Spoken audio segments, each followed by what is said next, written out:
Alright folks, welcome to the fifth video of kinetic theory of gases, and I'm gonna continue from root mean squared velocity to discussing about two other types of velocity that is engaged in kinetic theory of gases. And to talk about it, we will start from root mean square. We'll start from Maxwell's distribution, and then we'll dive into mean free path. So without further ado, we will start talking about Maxwell distribution of velocities, which will lead our conversation to discussing about maximum velocity in kinetic theory of gases and average speed and the root mean squared speed, the three different kinds of velocity. After that, we'll be discussing mean free path, which is another important concept in kinetic theory of gases, not something that you discussed in a regular class, but something that I would highly recommend you guys to know, because most of the time we are again solving numericals, which is the idea of my videos, that you're comfortable with solving numericals. You know what the numerical is assuming and what kind of things they are asking about. So in that scenario, you just have to take it as it is and know what the problem is talking about. That's why we are discussing all these things. So now, diving into Maxwell distribution of velocities, which will give us the velocity, we'll start off by drawing its graph. The graph, which is gonna give us an idea about what Maxwell distribution of velocity looked like and what Maxwell gave what kind of law did Maxwell give to understand and interpret distribution of velocities. So, whoops, I think I can do it better.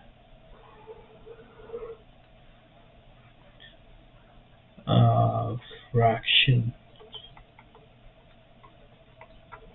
molecules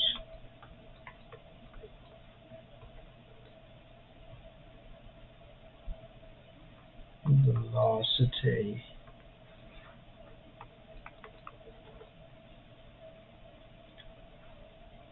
where fraction of molecules is also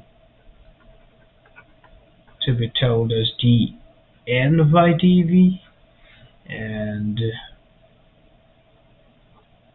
this is the graph which Maxwell distribution of velocity talked about.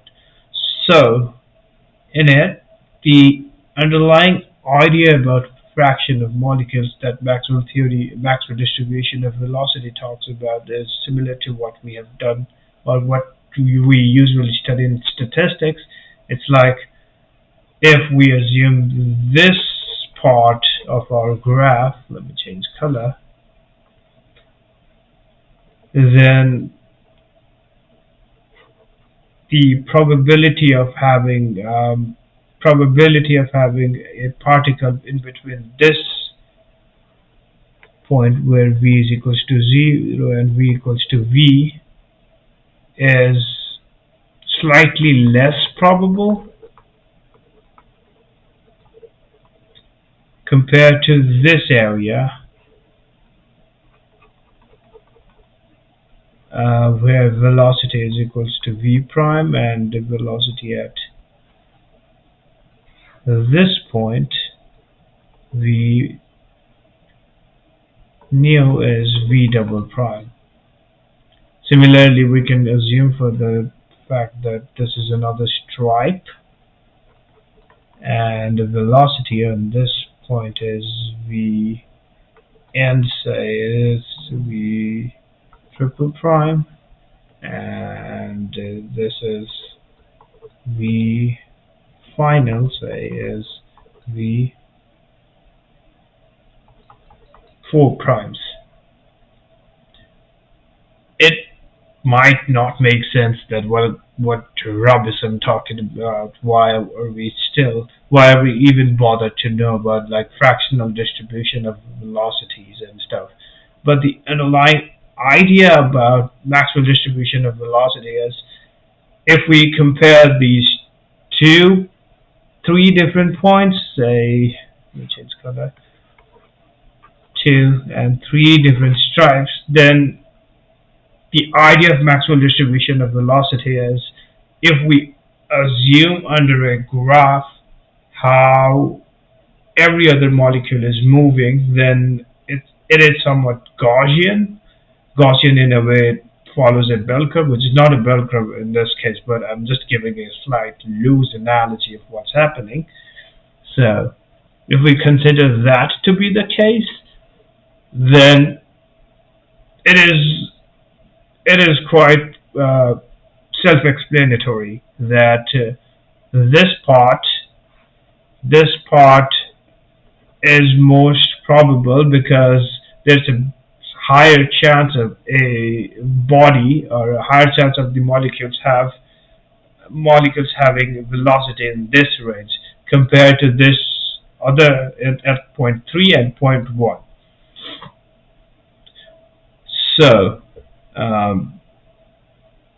if you forget everything and if you're still confused that why are we discussing Maxwell distribution of velocity, the idea is what is the maximum probable velocity and where does that happen. So we won't be diving into the maths and stuff, but the idea is the formula would be 2RT by m, where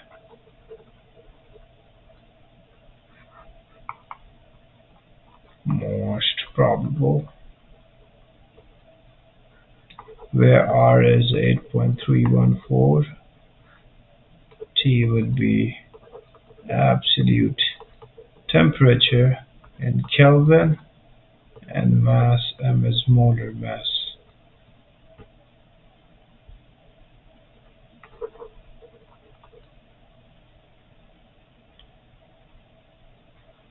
Joules per mole Kelvin. We know Vrms was root over 3RT by m, and first kind of velocity, second kind of velocity, and third kind of velocity is average, which is speed, not velocity, speed, which would be 8RT by m, where again RTM stays the same. In this problem, with its magnitude of velocity, magnitude, not direction. So speed, because since in this problem if we start considering vectorial velocity, then it would be 0 because there are points which have different directions and they're moving in different speeds. So if there are infinite numbers of these particles, then they have to cancel everything out, and when we cancel everything out in a box or in a big container, then the average vectorial velocity would be 0 meters per second squared with directions all over the place, symmetric, but the speed average would be 8RT by m.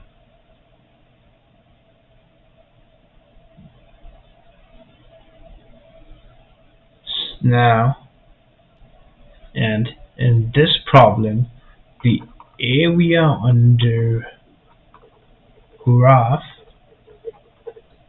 which is this area that we are considering, the entire area, if we sum it up or if we find the area, then it would represent total number of molecules. Again, to sum everything up, the main underlying idea of having Maxwell distribution of velocities is, hey, we know that the root mean squared velocity of gases inside a container would be root over 3 RT by m. But how else can we describe velocity? What if we are not considering the fact we don't want to consider every gases, we just wanted to know what's the most probable velocity?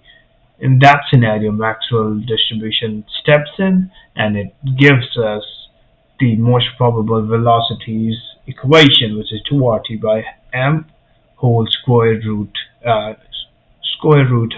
2 RT by m. Similarly, average velocity of all the molecules uh, without considering the direction would be 8 RT by m, and similarly the vectorial velocity would be 0.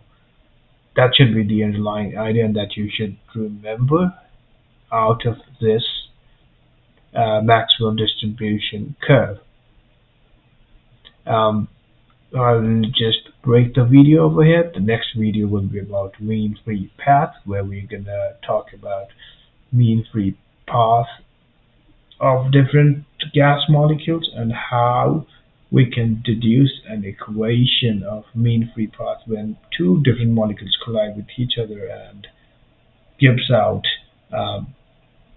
an equation of computing the distance between uh, two consecutive uh, distance between two consecutive collisions of gases that we have assumed in postulate.